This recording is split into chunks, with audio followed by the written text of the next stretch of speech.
बाबांना चेकबद्दल सांगू का?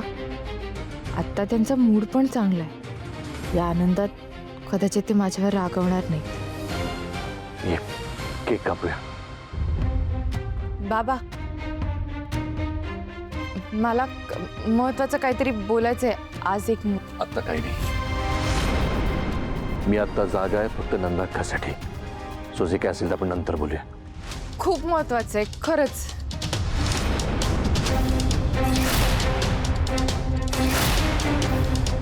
अपर्णा, तिला समजून सांग ही वेळ फक्त माझ्या नंदासाठी आहे.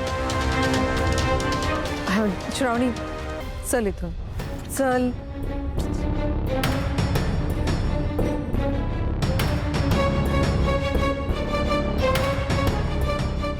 काकू,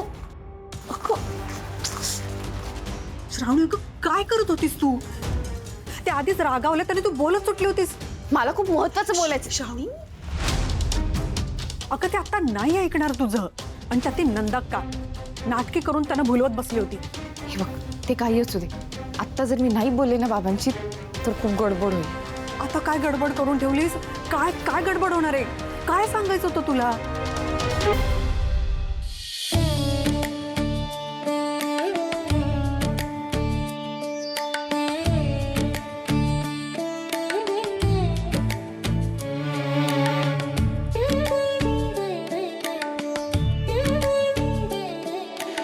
काय काय तू त्या मुलीला 1 लाखाचा चेक दिलास? श्रावणी, अगं काय करतेस तू? हे असा मोठा निर्णय घेण्याआधी कोणाला विचारायचं तरी होतंस. आता भैयासाहेबांनी आपलं कळलं तर किती मोठा प्रॉब्लेम होईल. तुला कळतंय का? बरं जाऊ दे. त्या मुलीचं नाव काय? तू कुठून आली होती? तुला काहीतरी माहिती असेल. तिचं नाव आठवत नाहीये. तुला तिच्याबद्दल खरंच काही माहिती नाही? नाही, असं नाहीये. माहिती आहे ना मला. मी सांगते बघ. तिचे बाबा साहेबांच्याच पार्टीत काम करणारे कार्यकर्ते आहेत. खरंय श्रावणी तुझं, पण ती मुलगी खरं बोलते हे कशावरून? काकू, मग काय करू आता? तू उद्याच्या उद्या बँकेत फोन लाव आणि तो चेक स्टॉप कर. त्यातलं जर भैयासाहेबांना काही कळलं ना तर खरंच खूप मोठा प्रॉब्लेम होईल.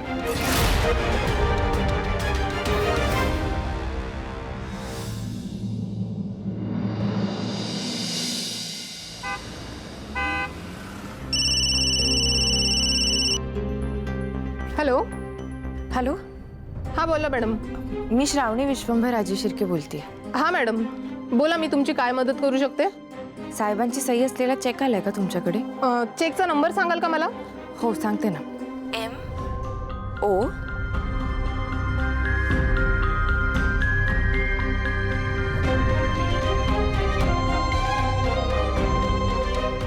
हो मॅडम, चेक आला होता पण तो इनकॅशही झाला आहे.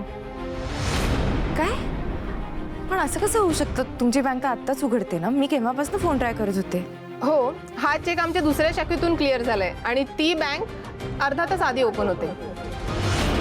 हो का? अरे बापरे, आता काय करू? काही झालं का मॅडम? नाही, ठेवते मी. थँक्यू. चेक तर आधीच क्लिअर झालाय. पण एका प्रकारे बरंच झालं. त्या मुलीला पैसे मिळाले असतील, तिच्या बाबांचा उपचार तरी सुरू झाला असेल. पण नक्की ते पैसे त्या मुलीच्याच अकाउंटमध्ये गेले असतील ना. आणि ते तिच्या बाबांच्या ऑपरेशनसाठीच वापरले असतील ना तिने.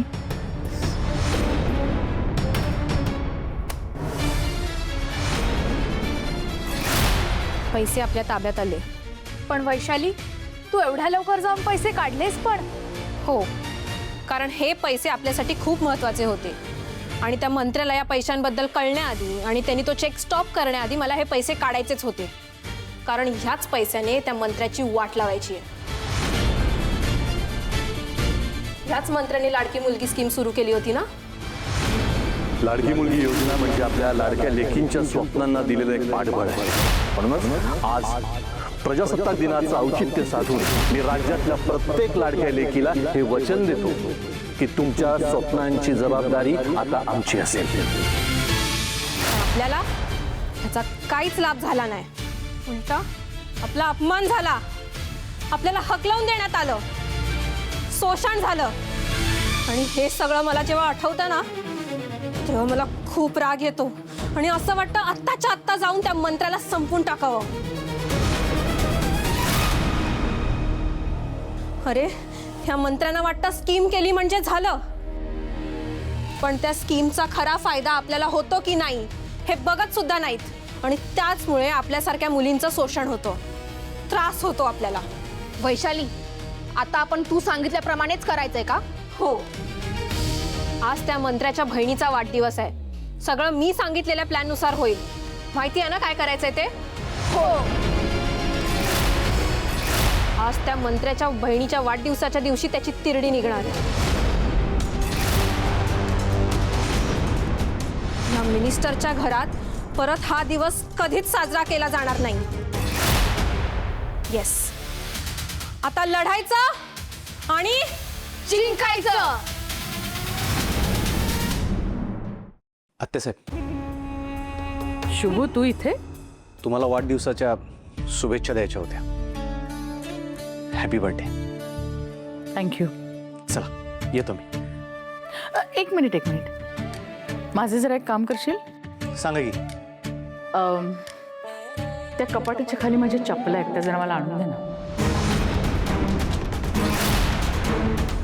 मी हो तूच, मग कोण? आत्यासाहेब, मला काम आहेत. अरे हे काय वागणं आहे शुभू? मी एक काम सांगितलं तर तुझ्याने होत नाहीये. तुझा साहेब माझ्या पाया पडतो. बाहेर जाऊन बघ माझ्या वाढदिवसाची किती जय्यत तयारी केली आहे त्याने ते. आणि तू एक साधं छोटंसं काम करू शकत नाहीस माझं? कमीपणा वाटतो का शुभू? तू विश्वंभरचा सेक्रेटरी असलास, त्याची सगळी कामं करत असलास, तरी तू या घरातला नोकर आहेस आणि नोकरच राहशील हे कायम लक्षात ठेव. आणि नोकराला जे काम सांगितलं जातं तेच मी तुला सांगितलंय. बघतोयस काय? जा चपलाण. आत्यासाहेब, तुम्ही काय विचार करून मला हे काम सांगायला की नाही ते मला चांगलं ठाऊक आहे. हेच काम साहेबांनी, श्रावणी मॅडमांनी सांगितलं असतं ना, मी लगेच केलं असतं.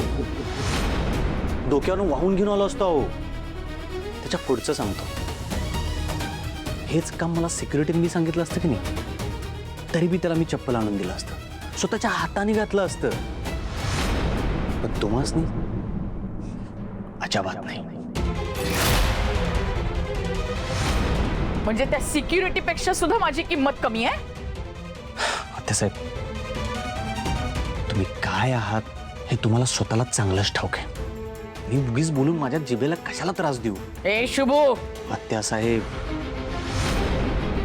हो तुम्ही किती बी ओरडा तरी बी मी नाही करणार. तुम्हाला जेवढी इज्जत देतोय ना तेवढी घ्या. तुम्ही किती बी आदळापट करा, साहेबांनी सांगा, तरी बी मी तुम्हाला इज्जत देणार नाहीये. त्यामुळे स्वतःची चप्पल स्वतः घ्या.